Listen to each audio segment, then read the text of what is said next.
Yo, what's going on, casters, and welcome back to week 9 of our deck theory videos. This week we are going against Nexus Elestrals. So because of that, and you may hear me refer to him as Magic Mula as well. He goes by both, but his YouTube channel is Nexus Elestrals.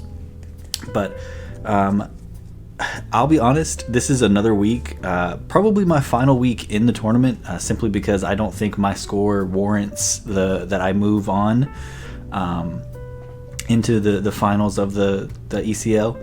Unfortunate, but it happens. I really didn't have enough time this week to actually prepare. So I just thought I would play something that sounds kind of fun, kind of like what I did with Bears. I played something that sounded kind of fun. It didn't work out with Bears, but hopefully it will work out this week with Glidesdale. We will be playing a Glidesdale based deck, so we will be playing 3 Glidesdale. So we're going to start off, as you can tell, we are probably going to be playing mainly Wind, which we actually are. This is going to be a pure Wind build, just because I don't really feel like Glidesdale plays into having fire in it. I could be wrong. Let me know in the comments down below.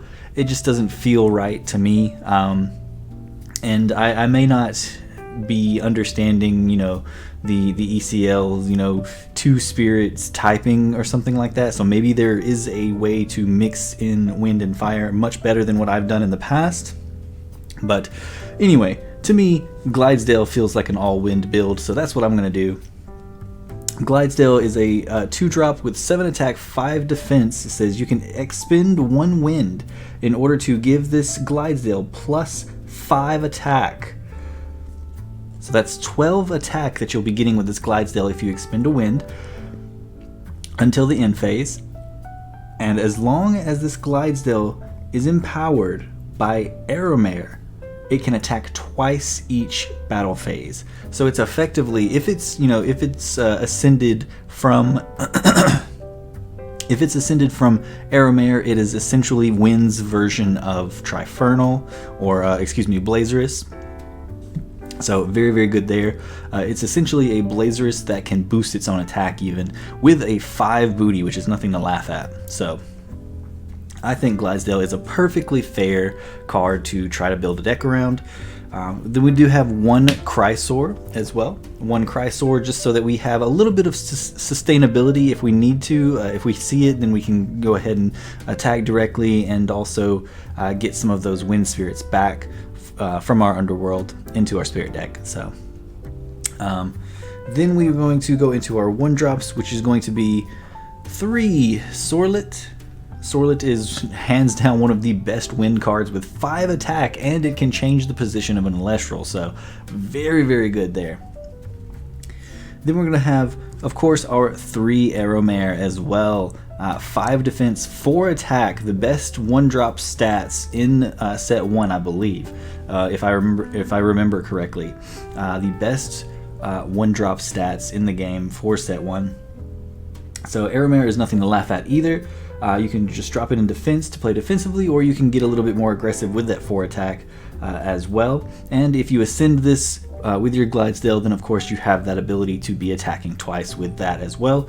On top of the fact that whatever you ascend this into, you can empower that Elestral, and that Elestral cannot be targeted or destroyed by an opponent's Elestral effects.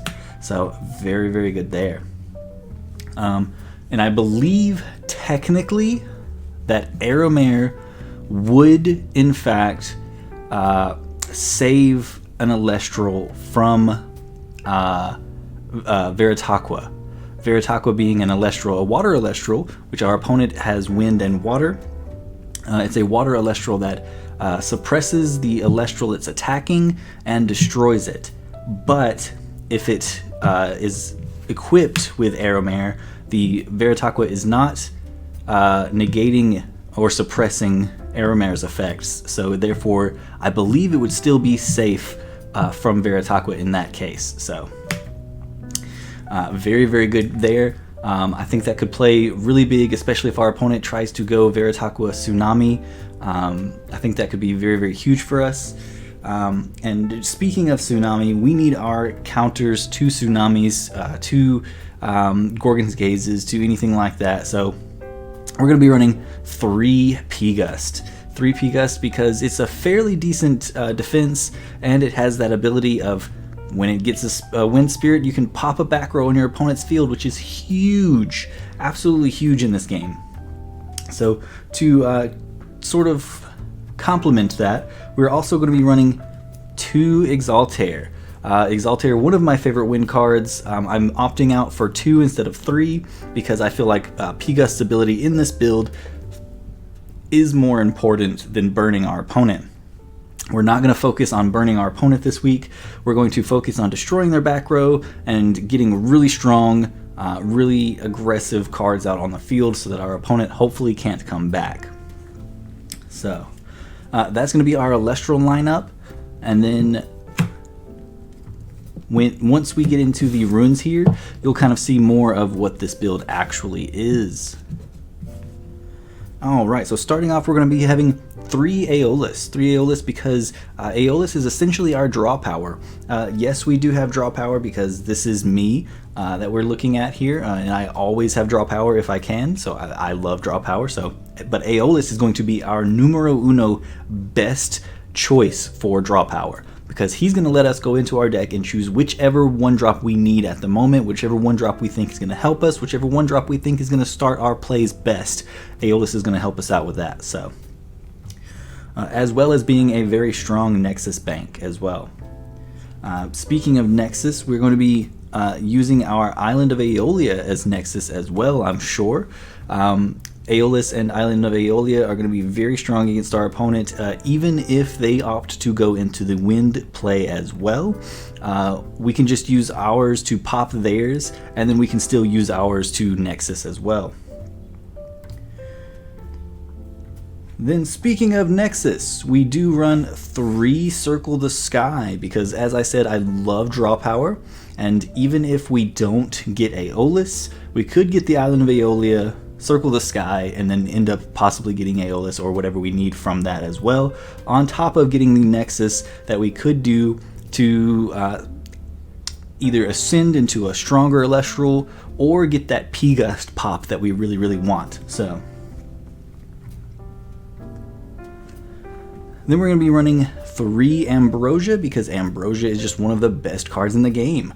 It literally says heal 3 life. Why would you not want to heal? I do not know. But we are going to be running 3 Ambrosia, and that's going to be it as far as the 3 ofs, I think. We are going to be having 2 Resting on Your Laurels to round out the Invoke runes. 2 Resting on Your Laurels just because this is a very tight-knit deck. It's very Nexus heavy, so this is a Glidesdale Nexus build, as you know, best as I could possibly do it in theory. Definitely should have, and I wish I had the time to have play tested this, but in theory this is my Glidesdale Nexus build. We are going to go over the counter runes now.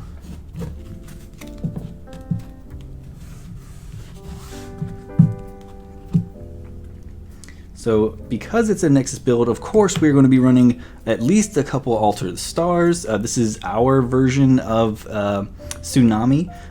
It's also going to be giving us that Nexus as well, so we could be getting that P-Gust, Nexus, pop, and change position of an Elestral all in one, which would be absolutely massive plays. We are going to be running 2 Shield of Achilles to bounce back our opponent's Elestrals, 2 Poison Tipped Arrow to lower our opponent's Elestral's attack and or pop them, 2 Pandora's Box because it is very possible that our opponent is going to be doing Aeolus searches and or foamy searches or things like that. So Pandora's Box, absolutely amazing. I hope we get to see it pop off. And then to round out the entire deck, we're going to be running 3 Gorgon's Gaze because Gorgon's Gaze is the best card in the game. That's cut and dry, simple as that. Alright, next up, you guessed it, because we are running an all-wind build, we are running all winds, 20 wind spirits. And then following up those spirits, we do have our side deck, which is honestly not much of a side deck. I kind of just theorized this and then just kind of threw together the rest of the cards in the side deck. It honestly doesn't even make sense, but I went with Rise of the Ashes, Nectar of the Gods, the third Resting on Your Laurels, the third Shield of Achilles, third PTA, third Altar of Stars, third Pandora's Box, 2 Bag of Winds. And then this is where I kind of just threw cards together. I have 1 Necruff and 2 Vipyro. I definitely think I meant to put 2 Necruff. So I would say 2 Necruff and 1 Vipyro in that case. But yeah, that's going to be the side deck. Not much to it. I don't foresee myself switching anything out unless I just really heavily need more draw power or really heavily need more of one of these cards.